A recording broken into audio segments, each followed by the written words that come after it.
माँ भगवती की आराधना का पर्व कल से आरंभ होगा। इस बार माँ हाथी पर आ रही है, यह शुभ संकेत है।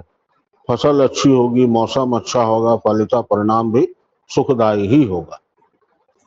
वहीं कहीं कलश रूप में माँ विराजती हैं, कहीं मूर्ति की स्थापना होती है। कलश सृष्टि का प्रतीक माना गया है। कलश यानी धरती, उसके अंदर जल और उसके ऊपर नारियल संसार का प्रतीक है।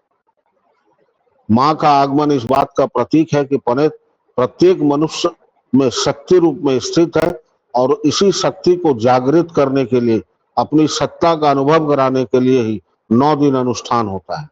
शिव भी शक्ति के बिना अधूरे हैं। इसी को चरितार्थ करने के लिए उन्होंने अर्धनारीश्वर का रूप धारण किया।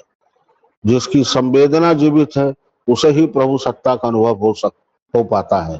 ईश्वर तो कण कण में विराजमान है पर दिखते नहीं, जैसे हवा का एहसास होता है पर देख नहीं सकते।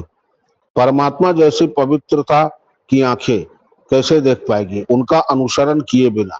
इसलिए ईश्वर ने गुरु को अपना स्वरूप देकर इस धरती पर भेजा। जिन्हें गुरु में भगवान नहीं दिखता उसे कहीं भी किसी भी प्रकार से एहसास नहीं हो सकता। आगे की यात्रा अकेले ही करनी है। आपके साथ दया, जप, तप, साधना, श्रद्धा और विश्वास ही जाएगा। अतः आज से, अभी से करना शुरू कीजिए, कर दीजिए, आना शुरू हो जाएगा। दया धर्म का मूल है, पाप मूल अभिमान। तुलसी दया न छोड़िए, जब तक घट में प्राण।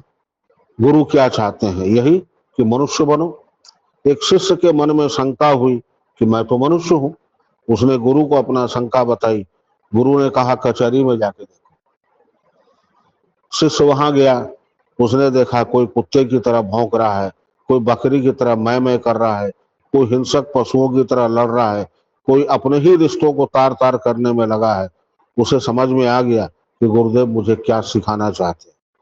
हम दिखते अच्छे हैं पर वस्तुतः अंदर से कितने अच्छे, यह महत्वपूर्ण है। गुरु ही हम सभी को सच्चे मायनों में मनुष्य बनाने का सामर्थ्य रखते हैं। समय बहुत कम है, अब शुरू नहीं करेंगे तो कब करेंगे। जीवन क्षय हो रहा है, इसका सदुपयोग करना सीखना होगा, तभी जीवन सार्थक होगा। अमरकंटक हेतु प्रयासरत रहे। आप सबों का कल्याण हो। जय गुरु। वाह।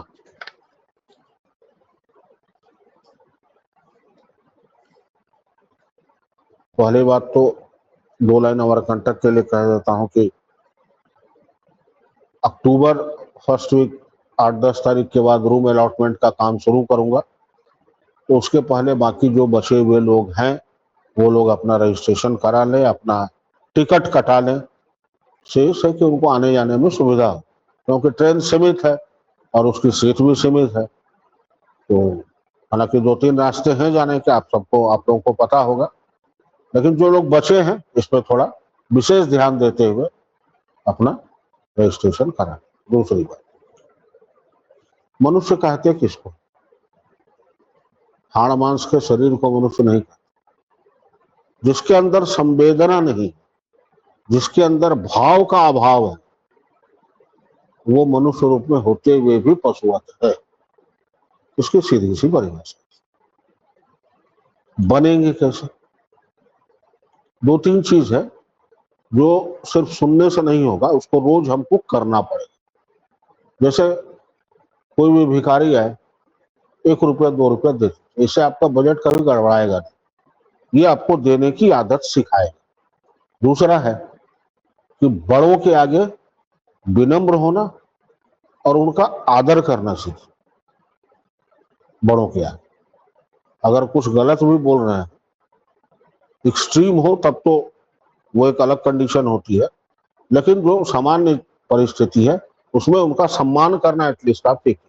हो सकता है उनकी बातें कुछ कड़वी हो, ये हो, जहां तक इग्नोर हो सकता है कीजिए। और वैसे भी नियम है कि जब पानी सर से ऊपर जाए तो हाथ पर मारना ही पड़ता है, वो एक अलग परिस्थिति है। लेकिन सामान्य परिस्थिति में आप बुजुर्गों का, वृद्धों का, बच्चों का सम्मान करें, स्त्रियों का सम्मान करें। जो समभाव होता है जहां तक हो सके पालन करने की कोशिश कीजिए। क्योंकि कोशिश के बिना कुछ भी संभव नहीं है। दूसरा है गुरु आसन्न रहे, गुरु का हो कर रहे, आप गुरु को अपना मत बनाइए, आप गुरु के हो जाइए, दोनों में अंतर है। गुरु को आप अपना बनाएंगे तो गुरु याद करेंगे लेकिन आपके ऊपर असर नहीं होगा, लेकिन जब आप अपने आप को गुरु के सामने सौंप देंगे तो फिर दोनों एक दूसरे को याद करेंगे, आपका क्रिया होता है।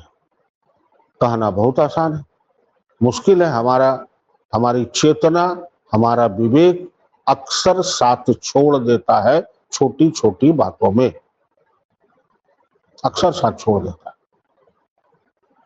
अगर अभी हम किसी को धक्का दें और उसके हाथ में एक गिलास पानी हो तो क्या गिरेगा? पानी गिरेगा? नहीं। ये एक सोच है, इसका अदर पार्ट भी है कि चूंकि उसके पास पानी था तो वही गिरा, आप वही बोलेंगे जो आपके अंदर पहले से मौजूद है।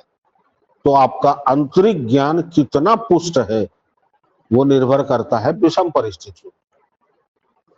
थोड़ा सा आया नहीं, मैंने बहुत लोगों को देखा है कि फोन लगा के पूरी दुनिया को बताना शुरू कर दिया, ये हो गया वो हो गया, इसके खिलाफ उसके खिलाफ। उतना समय जो आप उतने लोगों को बताए, उतना समय पॉजिटिवली अगर आप उस समस्या के पीछे लगाते तो ये हो सकता है इसका समाधान।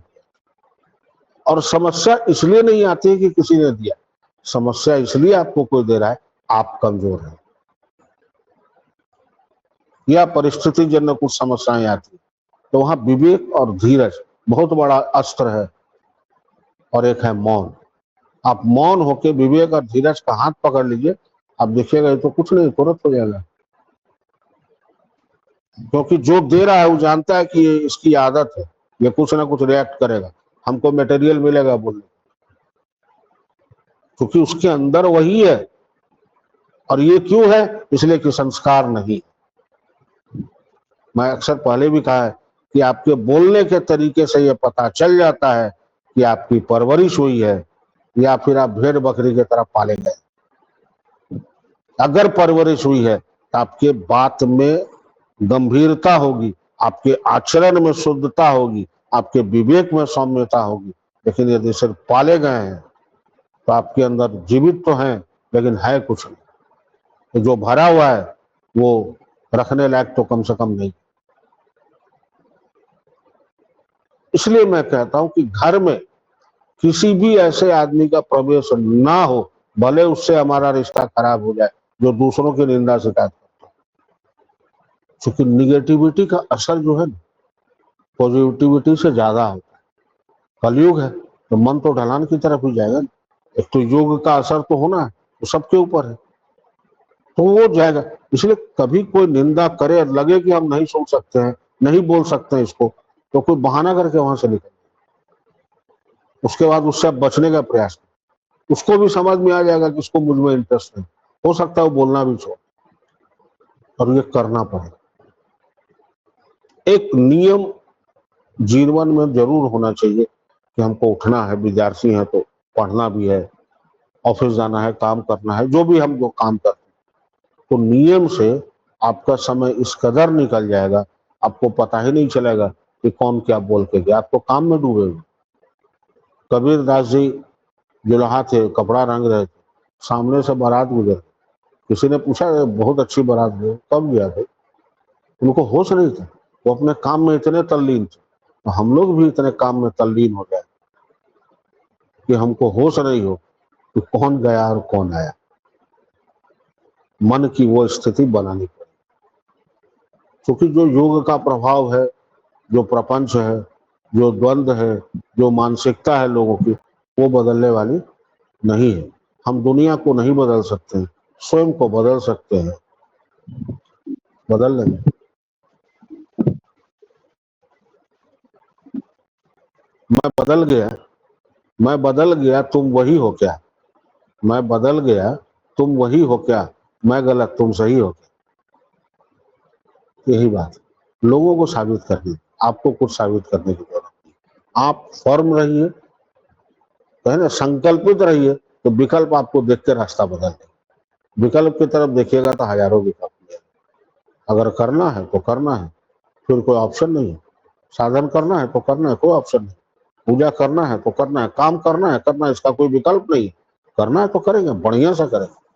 और यदि हमको 1,000 रुपया मिलता है, हम 5,000 का काम करके देंगे और काम का मालिक बन के करेंगे। ये नहीं कि हम सैलरी के लिए काम करें, ये नहीं कि हमको सिर्फ घर चलाना। नहीं, घर जो है वो मालिक का दिया हुआ है, तो मालिक का घर बढ़िया से चले, ये होना चाहिए। तो क्या होगा, देखिएगा आपको बरकत भी होना शुरू हो जाए। भाव से ही सब कुछ होता है।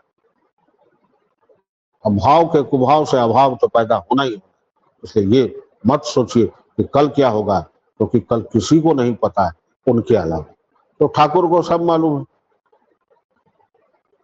अभी एक कंपनी में अभिषेक नाम का लड़का काम करता था, तो ट्रिप पे गया था हिमाचल की तरफ। वहां से गया, क्या पता नहीं क्या हुआ, लौटा तो उसकी डेड बॉडी है। 2 बेटी है, पिता माता पहले गुजर चुके हैं। चल रहा ठीक है, तो आप जा तो रहे हैं, लौटिएगा नहीं लौटिएगा इसका कोई ठिकाना नहीं। इसलिए कल के बारे में कुछ नहीं कर सकता, कल की चिंता भी नहीं करनी, जो बीत गया उसकी भी चिंता नहीं करना। आज है, आज पे फोकस करना है, आज करना है, आज ये काम है, ये काम हम करें, बस। इसके अलावा कुछ नहीं है। माँ भगवती का पर्व आ रहा है, आप लोग सब सप्तशती पाठ बहुत लोग करते होंगे, नियम से करिए, पूरे ब्रह्मचर्य के साथ 9 दिन रहिए। और जो नियम है, बाहर का अभक्ष्य भोजन ना करें, ज्यादा बेहतर है, शुद्ध भोजन करें। और माँ भगवती आप लोग की कृपा करे। और कल से लाल टीका जरूर लगाइए, देवी पक्ष में लाल चंदन लगाना चाहिए। और चंदन जो है आप गलत लगाए, 2 आईब्रो के बीच में होना चाहिए। हाँ, हाँ, वो जगह है, तो लगाइए। भगवान भगवती आपको, गुरु आपको का कल्याण करे, सबका मंगल हो, सबका जीवन सुखी हो, सब प्रफुल्लित रहें, धन धान्य से परिपूर्ण रहें। बस साधन कीजिए और गुरु को सब समर्पण कर दीजिए। यही मेरा आखिरी लाइन है। जय गुरु।